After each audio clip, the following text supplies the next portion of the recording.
The Tale of Mr. Jeremy Fisher.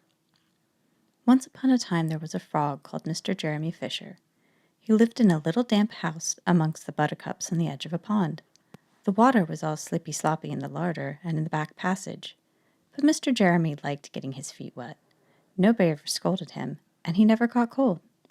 He was quite pleased when he looked out and saw large drops of rain splashing in the pond.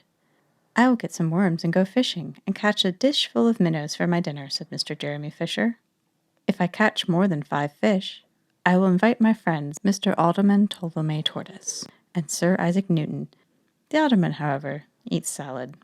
Mr. Jeremy put on his mackintosh and a pair of shiny galoshes. He took his rod and basket and set off with enormous hops to the place where he kept his boat. The boat was round and green, and very like other lily leaves. It was tied to the water plant in the middle of the pond. Mr. Jeremy took a reed pole and pushed the boat out into the open water. "I know a good place for minnows," said Mr. Jeremy Fisher. Mr. Jeremy stuck his pole into the mud and fastened the boat to it. Then he settled himself cross-legged and arranged his fishing tackle. He had the dearest little red float. His rod was a tough stalk of grass, his line was fine long white horsehair, and he tied a little wriggling worm at the end. The rain trickled down his back, and for nearly an hour he stared at the float. "This is getting tiresome. I think I should like some lunch," said Mr. Jeremy Fisher.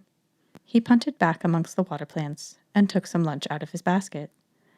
"I will eat a butterfly sandwich and wait till the shower is over," said Mr. Jeremy Fisher.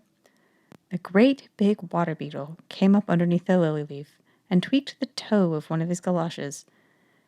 Mr. Jeremy crossed his legs up shorter, out of reach, and went on eating his sandwich. Once or twice, something moved about with a rustle and a splash amongst the rushes at the side of the pond. "I trust that is not a rat," said Mr. Jeremy Fisher.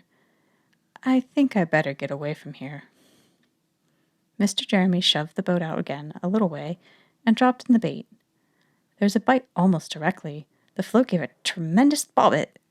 "A minnow! A minnow! I have him by the nose!" cried Mr. Jeremy Fisher, jerking up his rod. But what a horrible surprise!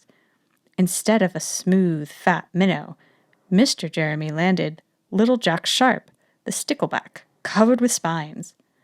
The stickleback floundered about the boat, pricking and snapping until he was quite out of breath, and then he jumped back in the water. And a shoal of other little fishes put their heads out and laughed at Mr. Jeremy Fisher. And while Mr. Jeremy sat disconsolately on the edge of his boat, sucking his forefinger and peering around the water, a much worse thing happened. A really frightful thing it would have been if Mr. Jerry had not been wearing his mackintosh. A great big enormous trout came up kerpluff with a splash, and it seized Mr. Jerry with a snap. "Oi, oi, oi!" And then it turned and dived to the bottom of the pond.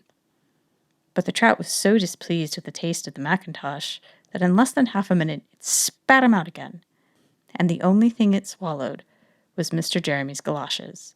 Mr. Jeremy bounced up to the surface of the water like a cork in the bubbles out of a soda water bottle, and he swam all of his might to the edge of the pond. He scrambled out of the first bank he came to and hopped home across the meadow with his mackintosh in tatters.